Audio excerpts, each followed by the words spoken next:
ಇವಾಗ ಇರ್ರಾಷನಲ್ ನಂಬರ್ಗಳು ಅಂದ್ರೇನು ಅಂತ ಹೇಳ್ತೀನಿ. √2, √3, √5, ಪೈ ಇದೆಲ್ಲ ಯಾಕೆ ಇರ್ರಾಷನಲ್ ನಂಬರ್ ಅಂದ್ರೆ ಇವಾಗ ಫಸ್ಟಿಂದ ಹೇಳ್ತೀನಿ. ಫಸ್ಟ್ ಯಾವುದು ನ್ಯಾಚುರಲ್ ನಂಬರು. ಮನುಷ್ಯ ಫಸ್ಟು ಇದು ಮಾಡಿದ ತಕ್ಷಣ ಲೆಕ್ಕ ಮಾಡೋಕ್ಕೆ ಶುರು ಮಾಡ್ತಾನೆ. ಮರಗಳು ಎಷ್ಟು ಮರ ಆಯಿತು ಅಂತ, 1, 2, 3, 4, 5 ಈ ಥರ 5 ಮರಗಳು. ಅದೇ ಥರ 3 ಪಕ್ಷಿಗಳು, ಅದೇ ಥರ 5 ಮರಗಳು, 3 ಪಕ್ಷಿಗಳು ಈ ಥರದ್ದು. ಆಮೇಲೆ ಅದೇ ಥರ ಬೇರೆ ಬೇರೆದು ಸೇಬ್ಗಳು, ಇದು ಸೇಬ್ಗಳಷ್ಟು ಸೇಬ್ಗಳು 7 ಸೇಬ್ಗಳು ಈ ಥರ ಲೆಕ್ಕ ಮಾಡೋಕ್ಕೆ ಬಂದಾಗ ನ್ಯಾಚುರಲ್ ನಂಬರ್ ಅಂತ ಆಯ್ತದ. 1ರಿಂದ ಯಾವುದೇ ಥರ ಉಂಡೆ ನಂಬರ್ಗಳು ಮಾಡಿದಾಗ. ಅದೇ ಥರ ಏನೂ ಇಲ್ಲ ಅಂದಾಗ ಏನಾಯ್ತದ, 0 ಅಂತ ಆಯ್ತದ. ಅದೇ ಥರ ನೆಗೆಟಿವ್ ನಂಬರ್ ಬರೋದಾಯ್ತದೆ. ನೆಗೆಟಿವ್ ನಂಬರ್ ಅಂದರೆ ನೆಗೆಟಿವ್ ಆ್ಯಪಲ್ ಥರ. 3 ನೆಗೆಟಿವ್ ಆ್ಯಪಲ್ ಅಂತಿದ್ರೆ ಅದು 3 ಪಾಸಿಟಿವ್ ಆ್ಯಪಲ್ ಜೊತೆ ಹೊಡೆದ ತಕ್ಷಣ ಏನಾಯ್ತದೆ, ಅದು ಒಡೆದೋಯ್ತದೆ, ಇಲ್ದಂಗೆ ಆಯ್ತದೆ.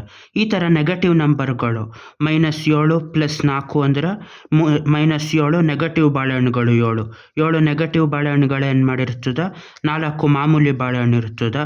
ಆವಾಗ 4 ಬಾಳೆಹಣ್ಣು 4 ಬಾಳೆಹಣ್ಣು ಒಡೆದೋಯ್ತದೆ. 7ರಲ್ಲಿ 3 ನೆಗೆಟಿವ್ ಬಾಳೆಹಣ್ಣು ಹಂಗೆ ಉಳಿತದೆ.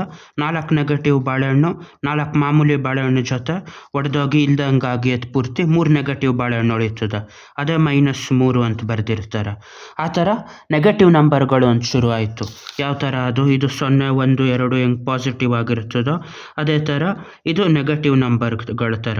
ನೆಗೆಟಿವ್ ನಂಬರ್ ಅಂದರೆ -1, -2, -3, -5, 100 ಈ ಥರದ್ದು ನೆಗೆಟಿವ್ ನಂಬರ್ಗಳು.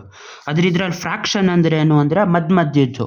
ಈಗ ಒಂದು ಸೇಬ್ ತೆಗೆದಿರ್ತೀಯ, ಈಗ ಸೇಬಲ್ಲಿ ಅರ್ಧ ಭಾಗ ಹೊಡೆದ್ರೆ ಏನಾಯ್ತದೆ, ಅರ್ಧ ಭಾಗ ಹೊಡೆದ್ರೆ ಹಾಫ್ ಸೇಬು ಅಂತ ಆಯ್ತದೆ. ಅದೇ ಒಂದು ಸೇಬನ್ನ 5 ಪೀಸ್ಗಳು ಮಾಡಾಕಿದ್ರೆ 5 ಪೀಸ್ಗಳು ಮಾಡಿದ್ಬಿಟ್ಟು ಒಂದೇ ಒಂದು ಪೀಸ್ ತೆಗೆದ್ರೆ ಅದನ್ನು 1/5 ಅಂತ ಕರೀತಾರೆ. ಅದೇ ಸೇಬಲ್ಲಿ 7 ಪೀಸ್ ಮಾಡಿಬಿಟ್ಟು ಅದರಲ್ಲಿ 3 ಪೀಸ್ ತೆಗೆದ್ರೆ ಅದನ್ನು 3/7 ಅಂತ ಕರೀತಾರೆ. ಈ ಥರ ಫ್ರ್ಯಾಕ್ಷನ್ಗಳು ಬರೋಕ್ಕೆ ಶುರು ಆಯಿತು ಆ ನಂಬರಲ್ಲಿ. ಇದೆಲ್ಲ ಏನಂತ ಕರೆದ್ರು, natural number, 0, negative of natural number, ಇದೆಲ್ಲನೂ ಸೇರಿಸ್ಬಿಟ್ಟು ಏನಂತ ಕರೀತಾರೆ, ಇಂಟೆಜರ್ ಅಂತ ಕರೀತಾರೆ. ಅದೆಲ್ಲ ಉಂಡೆ ಸೇಬ್ಗಳು. ಒಂದು ಮಾಮೂಲಿ ಸೇಬ್ ಆಗಿರಬೇಕು, ನೆಗೆಟಿವ್ ಸೇಬ್ ಆಗಿರಬೇಕು, ಹೊಡೆದ್ರೆ ಇಲ್ದಂಗೆ ಆಗೋದು. ಮಾಮೂಲಿ ಸೇಬ್ ತಿಂದಾಗ ಏನಾಯ್ತು, ನ್ಯೂಟ್ರಿಷನ್ ಸಿಗೋದಾಯ್ತದೆ ಎಲ್ಲ ಬೇರೆ ಬೇರೆದು, ವಿಟಮಿನ್ನು ಮಿನರಲ್ ಎಲ್ಲ. ನೆಗೆಟಿವ್ ಸೇಬ್ ತಿಂದರೆ ಅದು ಪೂರ್ತಿ ಇರೋ ನ್ಯೂಟ್ರಿಷನ್ ಎಲ್ಲ ಖಾಲಿ ಆಗೋಯ್ತದೆ ಬಾಡೀಲಿ. ಅದೇ ಥರ ನೆಗೆಟಿವ್ ಸೇಬು ವೆಯ್ಟ್ ಇರ್ತದೆ. ಯಾವ ಥರ, ಒಂದು 5 ಸೇಬ್ ಹಾಕಿದ್ರೆ 1 kg ಬರೋ ಥರ ಅದು ನೆಗೆಟಿವ್ ವೆಯ್ಟ್ ಇರ್ತದೆ. ತೂಕಕ್ಕೆ ಹಾಕಿದ್ರೆ ಅದು ಮೇಲ್ಗಡೆ ಫ್ಲೋಟ್ ಆಗೋಕ್ಕಾಯ್ತದೆ. ಅದು ಪಾಸಿಟಿವ್ ನೆಗೆಟಿವ್ ಸೇಬು. ಅದೇ ಸೇಬ್ಗಳು ಪೀಸ್ಗಳು ಅಂದರೆ ಫ್ರ್ಯಾಕ್ಷನ್ಗಳಿದು. ಹಾಫ್ ಅಂದರೆ ಅರ್ಧ, 1/5, 3/7. ಅದೇ ಥರ 10, 100, 100, 1000 ಈ ಥರ ಪೀಸ್ಗಳು ಮಾಡಿದಾಗ ಆಗೋದು ಡೆಸಿಮಲಲ್ಲಿ ಬರಿಬೋದು. 10 ಪೀಸ್ ಆಯಿತು ಸೇಬ್ಗೆ, 10 ಪೀಸಲ್ಲಿ 3 ಪೀಸ್ ತೆಗೆದಾಗ 0.3 ಅಂತ ಬರಿಬೋದು. ಒಂದು ಸೇಬನ್ನ ಅದೇ 100 ಪೀಸ್ಗಳು ಮಾಡಿಬಿಟ್ಟು ಅದರಲ್ಲಿ 17 ಪೀಸ್ ತೆಗೆದ್ರೆ ಇದನ್ನು 0.17 ಅಂತ ಬರಿಬೋದು. ಅದೇ ಥರ ಇನ್ನೊಂದು ಸೇಬಲ್ಲಿ 1000 ಪೀಸ್ ಮಾಡಿಬಿಡ್ಬೋದು. 1000 ಪೀಸ್ ಮಾಡಾಕ್ಬಿಟ್ಟು ಹೊಡೆದು ಚೆನ್ನಾಗಿ 1000 ಪೀಸ್ ಮಾಡಾಕ್ಬಿಟ್ಟು 1000 ಪೀಸಲ್ಲಿ 27 ತೆಗೆದ್ರೆ 1000 ಪೀಸ್ ಅಂದರೆ 3 ಡಿಜಿಟ್ಟು, 1, 2, 3, ಅದರಲ್ಲಿ 0.027 ಅಂತ ಬರಿಬೋದು. ಈ ಥರ ಬರಿಬೋದು. ಅದೇ ಥರ ಕೆಲವು ಇದನ್ನು ಡೆಸಿಮಲಲ್ಲಿ ಬರಿಬೋದು. ಈಗ 1/2, 1/5, 3/7 ಅದು ರೆಕರಿಂಗ್ ಡೆಸಿಮಲ್ ಅಂತ ಆಯ್ತದೆ. 1/3 ಅನ್ನೋ ಡೆಸಿಮಲಲ್ಲಿ ಬರೆದಾಗ ಏನಾಯ್ತದೆ, 0.3333 ಈ ಥರ ಕಂಟಿನ್ಯೂ ಆಯ್ತಾ ಇರ್ತದೆ. ಈ ಡೆಸಿಮಲಲ್ಲಿ 3 ಬೇರೆ ಬೇರೆ ಟೈಪ್ ಇರ್ತದೆ. ಯಾವ ಥರದ್ದು ಅಂದರೆ, ಒಂದು ಟರ್ಮಿನೇಟಿಂಗ್ ಡೆಸಿಮಲ್ ಅಂತ 0.27, 0.563, ಅದೇ ಥರ 0.1 ಈ ಥರ ಎಂಡಾಗಿ ಹೋಗೋದು ಟರ್ಮಿನೇಟಿಂಗ್ ಡೆಸಿಮಲ್ ಅಂತ ಆಗಿರ್ತದೆ. ಅದೇ ಥರ ಇನ್ನೊಂದು ಯಾವ ಡೆಸಿಮಲ್ ಇರ್ತದೆ ಇದರಲ್ಲಿ, ನಾನ್ ಟರ್ಮಿನೇಟಿಂಗ್ ರಿಪೀಟಿಂಗ್ ಡೆಸಿಮಲ್ ಇರ್ತದೆ. ಯಾವ ಥರ 0.333 ಈ ಥರ ಕಂಟಿನ್ಯೂ ಆಗೋದು, ಇಲ್ಲ ಈ ಥರದ್ದು ಆಗೋದು ಯಾವುದು 0.125, 125 ಈ ಥರ ಕಂಟಿನ್ಯೂ ಆಯ್ತಾ ಇರ್ತದೆ. 125 ಅನ್ನೋದು, ಇಲ್ಲ 5 ಡಿಜಿಟ್ ಕಂಟಿನ್ಯೂ ಆಯ್ತಾ ಇರ್ತದೆ. 1 3 7 2 7 2 3, 1 3 7 2 3 ಈ ಥರ 5 ಡಿಜಿಟ್ ಕಂಟಿನ್ಯೂ ಆಯ್ತದೆ. 1 ಡಿಜಿಟ್ ಆಯ್ತದೆ, 2 ಡಿಜಿಟ್, 3 ಡಿಜಿಟ್ ಎಷ್ಟಾದರೂ ಆಗ್ಬೋದು. ಈ ಥರದ್ದು ನಾನ್ ಟರ್ಮಿನೇಟಿಂಗ್, ಬಟ್ ಟರ್ಮಿನೇಟಿಂಗ್ ಅಂದರೆ ನಾನ್ ಎಂಡಿಂಗು, ಆದರೆ ರಿಪೀಟಿಂಗ್ ಡೆಸಿಮಲ್ ಅಂತ ಆಯ್ತದೆ. ಈ ಥರ ಡೆಸಿಮಲ್ಗಳನ್ನು ಫ್ರ್ಯಾಕ್ಷನ್ ಆಗಿ ಬರಿಬೋದು. ಈ ಥರದ್ದು ಆರಾಮಾಗಿ ಬರಿಬೋದು ಫ್ರ್ಯಾಕ್ಷನ್ ಆಗಿ. ಯಾವ ಥರ ಅಂದರೆ 0.27 ಅಂತ ಬರಿಬೋದು. ಈ ಥರ 2 ಡಿಜಿಟ್ ಇರೋದ್ರಿಂದ 0.27 7ಕ್ಕೆ ಕೆಳಗಡೆ 1.00 ಆ 2 0 ಹಾಕಿ 27/100 ಅಂತ ಬರಿಬೋದು. ಅದೇ ಥರ 0.1ನ 0.1/1 ಪಾಯಿಂಟ್ ಎಷ್ಟಿರ್ತದೋ ಅಷ್ಟು 0 ಹಾಕ್ಬಿಟ್ಟು ಹೊಡೆದಾಕಿದಾಗ 1/10 ಅಂತ ಆಯ್ತದೆ.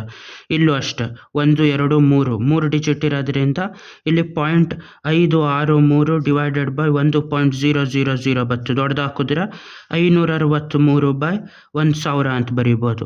ಈ ರಿಪೀಟಿಂಗ್ ಆಗೋದನ್ನು ಬರಿಬೋದು, ಆದರೆ ಇಲ್ಲಿ ಎಷ್ಟು ಡಿಜಿಟ್ಗಳು ರಿಪೀಟ್ ಆಗಾಯ್ತು ಅಷ್ಟು 9 ಬರಿಬೇಕಾಯ್ತದೆ. ಇಲ್ಲಿ 3 ಒಂದೇ ಒಂದು ಡಿಜಿಟ್ ರಿಪೀಟ್ ಆಗಿರೋದು, ಅದಕ್ಕೆ 3/9 ಅಂತ ಬರೀಬೇಕು. ಸಿಂಪ್ಲಿಫೈ ಮಾಡಿದ್ರೆ 1/3 ಅಂತ ಆಯ್ತದೆ.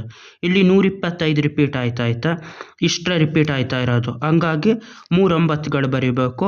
ಅದ್ರ ಮೇಲೆ 125 ಅಂತ ಆಯ್ತದೆ. ಇಲ್ಲಿ 5 ಡಿಜಿಟ್ ರಿಪೀಟ್ ಆಯ್ತದೆ. ಎಷ್ಟು? 1 3 2 3 5. ಹಂಗಾಗಿ ಇದನ್ನು 1 3 7 2 3/5 9ಗಳು ಬರಿಬೇಕು. ಈ ಥರ ಇದನ್ನು ಬೇಕಾದರೆ ಇದರಲ್ಲಿ ಮಾಡ್ಬೋದು. ಇದು ಯಾವ ಥರ ಮಾಡ್ಬೋದು ಅಂದರೆ ಅದು ಸಿಂಪಲ್ಲು. 0.3ರಲ್ಲಿ ತೋರಿಸ್ಬೋದು. 0.3ನ ಎಕ್ಸ್ ಅಂತ ತೆಗೆದ್ರೆ 0.333 ಹಿಂಗೆ ರಿಪೀಟ್ ಆಯ್ತಾ ಇರ್ತದೆ. ಇದನ್ನು 10ರಿಂದ ಗುಣಿಸಿದಾಗ ಏನಾಯ್ತದೆ, ಇಡೀ ಈಕ್ವೇಷನ್ನ ಇದು 10x ಆಯ್ತದೆ. ಈ 0.2 ಒಂಚೂರು ಶಿಫ್ಟ್ ಆಯ್ತದೆ 1 ಡಿಜಿಟ್ಟು, ಯಾಕಂದರೆ 1 ಡಿಜಿಟ್ ಆ ಕಡೆ ಶಿಫ್ಟ್ ಆದರೆ 10ರಷ್ಟು ದೊಡ್ಡದಾಯಿತು ಅಂತ. 3.333 ಈ ಥರ ಆಗಿರ್ತದೆ. ಈಗ 30 3 300 ಯಾಕೆ ಅಂದರೆ ಒಂದೊಂದು ಡಿಜಿಟ್ ಲೆಫ್ಟ್ ಹೋಯ್ತಾ ಅದು 10ರಷ್ಟು ದೊಡ್ಡದಾಯ್ತದೆ. ಇದು 10ರಿಂದ ಗುಣಿಸಿದಾಗ 0.33 ಇರೋದು 3.333 ಆಗಿರ್ತದೆ. ಇವಾಗ ಇದರಿಂದ ಅದನ್ನು ಕಳಿಬೇಕು ಈಕ್ವೇಷನ್ನ. 10x - x ಮಾಡಿದಾಗ ಏನಾಯ್ತದೆ, 3.333 ಮೈನಸ್ 0.333 ಅನ್ನೋದಾಯ್ತದೆ. ಇಲ್ಲಿ ಬರೋ ಪಾರ್ಟು 0.333, ಇಲ್ಲಿ ಬರೋ ಪಾರ್ಟು 0.333 ಒಂದೇ ಆಗಿರೋದ್ರಿಂದ ಅಷ್ಟನ್ನ ಕ್ಯಾನ್ಸಲ್ ಆಯ್ತದೆ. ಇಲ್ಲಿರೋ ಪಾರ್ಟು ಇದು ಪೂರ್ತಿ ನಂಬರು 3 ಉಳಿತದೆ. 9x ಅಂದರೆ 3, ಎರಡು ಕಡೆನೂ 9ರಿಂದ ಡಿವೈಡ್ ಮಾಡಿದ್ರೆ 9 9 x = 3/9, ಇಲ್ಲ 1 3 1/3 ಅಂತ ಬರಿಬೋದು. ಆದರೆ ರೂಟ್ 2 ಎಲ್ಲ ಏನಾಗಿರ್ತದೆ ಅಂದರೆ ಇದು ಎಂಡಿಂಗು ಆಗೋದಿಲ್ಲ, ಕರೆಕ್ಟಾಗಿ ಪ್ಯಾಟರ್ನು ಇರೋದಿಲ್ಲ. ರೂಟ್ 2 ಅನ್ನೋದು ಎಕ್ಸ್ಪ್ಯಾಂಡ್ ಮಾಡಿದ್ರೆ ಏನಾಯ್ತದೆ, 1.41 ಬೇರೆ ಬೇರೆ ನಂಬರ್ಗಳು ಬರ್ತಾನೆ ಇರ್ತದೆ. ಅದರಲ್ಲೊಂದು ಪ್ಯಾಟರ್ನೇ ಸಿಗೋದಿಲ್ಲ. ಆ ಪ್ಯಾಟರ್ನ್ ಸಿಗದೆ ಹೋದಾಗ ಏನಾಗೋದಿಲ್ಲ, ಈ ಥರ ಫ್ರ್ಯಾಕ್ಷನ್ ಆಗಿ ಬರೆಯೋಕ್ಕೆ ಆಗೋದಿಲ್ಲ. ಟರ್ಮಿನೇಟಿಂಗು ಎಂಡಿಂಗ್ ಇರೋಂಥದ್ದು ಬರಿಬೋದು, ಇಲ್ಲ ಯಾವುದೋ ಸ್ಪೆಸಿಫಿಕ್ ಡಿಜಿಟ್ ರಿಪೀಟ್ ಆಯ್ತಾ ಇದ್ರು ಅದನ್ನು ಫ್ರ್ಯಾಕ್ಷನಲ್ಲಿ ಬರಿಬೋದು. ಇರ್ಯಾಷನಲ್ ನಂಬರಲ್ಲಿ ಫ್ರ್ಯಾಕ್ಷನಲ್ಲಿ ಬರೆಯೋಕ್ಕಾಗೋದೇ ಇಲ್ಲ. ಈಗ ಒಂದು ಸೇಪ್ ತೆಗೆದ್ರೆ ಎಕ್ಸಾಕ್ಟಾಗಿ ಇಷ್ಟು ಪೀಸಲ್ಲಿ ಇಷ್ಟು ಪೀಸು ಅಂತ ತೆಗಿಯೋಕ್ಕಾಗೋದಿಲ್ಲ. ಅಪ್ರಾಕ್ಸಿಮೇಟಾಗಿ ಒಂದು ಸೇಬು, ಅದ್ರ ಮೇಲೆ 0.41 ಅಂದರೆ ಇನ್ನೊಂದು ಸೇಬಲ್ಲಿ ಅರ್ಧಕ್ಕಿಂತ ಒಂಚೂರು ಕಡಿಮೆ, ಅದರಲ್ಲಿಕ್ಕಿಂತ ಒಂಚೂರಿದು, ಈ ಥರ ಹತ್ತತ್ರ ಹೋಗ್ಬೋದು. ಎಕ್ಸಾಕ್ಟಾಗಿ ಹೊಡಿಯೋಕ್ಕಾಗೋದಿಲ್ಲ. ಈ ಥರ ಎಕ್ಸಾಕ್ಟಾಗಿ ಯಾವುದನ್ನು P/Q formula, decimal farm, rational ಫಾರ್ಮಲ್ಲಿ ಬರೆಯೋಕ್ಕಾಗೋದಿಲ್ವೋ ಅದನ್ನು ಏನಂತಾರೆ, ಅದು 2 ಕೋಪ್ರೈಮ್ ಆಗಿರಬೇಕು. ಕೋಪ್ರೈಮ್ ಅಂದರೆ ಫಸ್ಟು 3/9 ಅಂತ ಬರೆದು ಆಮೇಲೆ 1/3 ಅಂತ ಬರೆದು. ಇವಾಗ 4/9 ಅಂದರೆ ಅದು 2 ಪ್ರೈಮ್ಗಳಲ್ಲ, ಕಾಂಪೋಸಿಟ್ ನಂಬರು, ಅದರ ಕೋಪ್ರೈಮು, ಅದು ಯಾವುದು ಕಾಮನ್ ಫ್ಯಾಕ್ಟ್ರ್ ಇಲ್ಲ. ಈ ಥರ ಯಾವುದೇ ರಿಪೀಟಿಂಗ್ ಡೆಸಿಮಲ್ಲು, ಈ ಥರ ಎಂಡಿಂಗ್ ಡೆಸಿಮಲ್ಲು, ರಿಪೀಟಿಂಗ್ ಡೆಸಿಮಲ್ಲು, ಇಲ್ಲ ಫ್ರ್ಯಾಕ್ಷನ್ನು ಎಲ್ಲನೂ P/Q ಫಾರ್ಮಲ್ಲಿ ಬರೆದ್ಬಿಟ್ಟು ಅದೆರಡು ಕೋಪ್ರೈಮ್ ಆಗೋ ಥರ ಸಿಂಪ್ಲಿಫೈ ಮಾಡ್ಬೋದು, ಯಾವುದೇ ಕಾಮನ್ ಫ್ಯಾಕ್ಟ್ರ್ ಇರೋಂಗಿಲ್ಲ ಅನ್ನೋ ಥರ. ಈಗ ಇಲ್ಲಿ 125 ಈ ಥರ ಮಾಡ್ಬೋದು. ಆದರೆ ಅದು ಯಾವುದನ್ನು ಮಾಡೋಕ್ಕಾಗೋದಿಲ್ವೋ, ಆ ಥರ ಎಕ್ಸಾಕ್ಟಾಗಿ ಇಷ್ಟೇ ಇದು ವ್ಯಾಲ್ಯೂ ಅಂತ ಕಂಡುಹಿಡಿಯೋಕ್ಕಾಗೋದಿಲ್ವೋ ಅದ್ರದ್ದು ನಿಜವಾಗಿ ಈ ನಂಬರ್ ಲೈನ್ ಮೇಲೆ, ಆ ಥರದನ್ನ ಇರ್ಯಾಷನಲ್ ನಂಬರ್ ಅಂತಾರೆ. 5 ಅದೇ ಥರ 3.14 1 5 9 ಈ ಥರ ಕಂಟಿನ್ಯೂ ಆಯ್ತಾ ಇರ್ತದೆ. ಯಾವುದೇ ಪ್ಯಾಟರ್ನ್ ಸಿಗೋದಿಲ್ಲ, ಅದು ಕಂಟಿನ್ಯೂ ಆಯ್ತಾ ಹೋಯ್ತಾನೆ ಇರ್ತದೆ. ಹಂಗಾಗಿ ಅದು ಇರ್ಯಾಷನಲ್ ನಂಬರ್ ಅಂತ ಕರೀತಾರೆ. ಯಾವುದೇ ಪ್ಯಾಟರ್ನ್ ಇರೋದಿಲ್ಲ, ಅದಕ್ಕೆ ರಿಪೀಟ್ ಆಗೋದು, ಎಂಡಿಂಗು ಆಗೋದಿಲ್ಲ ಡೆಸಿಮಲ್ಲಲ್ಲಿ. ಆದರೆ ಅದು ಯಾವುದೋ ಒಂದಷ್ಟು ಡಿಜಿಟ್ ರಿಪೀಟು ಆಗೋದಿಲ್ಲ. ಎಕ್ಸಾಕ್ಟ್ ಆಗೋದು ಎಷ್ಟು ಇಷ್ಟೇ ವ್ಯಾಲ್ಯೂ ಅಂತ ಅದು ಗೊತ್ತೇ ಆಗೋದಿಲ್ಲ ಅದರದ್ದು, ಬರೀ ಅಪ್ರಾಕ್ಸಿಮೇಟ್ ವ್ಯಾಲ್ಯೂ ಗೊತ್ತಾಯ್ತದೆ. ಆ ಥರ ನಂಬರ್ನ ಇರ್ಯಾಷನಲ್ ನಂಬರ್ ಅಂತ ಕರೀತಾರೆ. ಅದು ನೆಗೆಟಿವಲ್ಲೂ ಇರ್ಯಾಷನಲ್ ನಂಬರ್ ಮಾಡ್ಬೋದು. -√2 ಅಂದರೆ ಅದೇ -1.4 ಇದರಲ್ಲಿ ನೆಗೆಟಿವಲ್ ಆಗಿರ್ತದೆ. ಅಷ್ಟು ಇರ್ಯಾಷನಲ್ ನಂಬರು, ಅದನ್ನು ಕಂಡುಹಿಡಿಯೋದೇ ನೆಕ್ಸ್ಟ್ ಪ್ರಾಬ್ಲಮ್ಗಳಿರೋದು. ಬಾಯ್.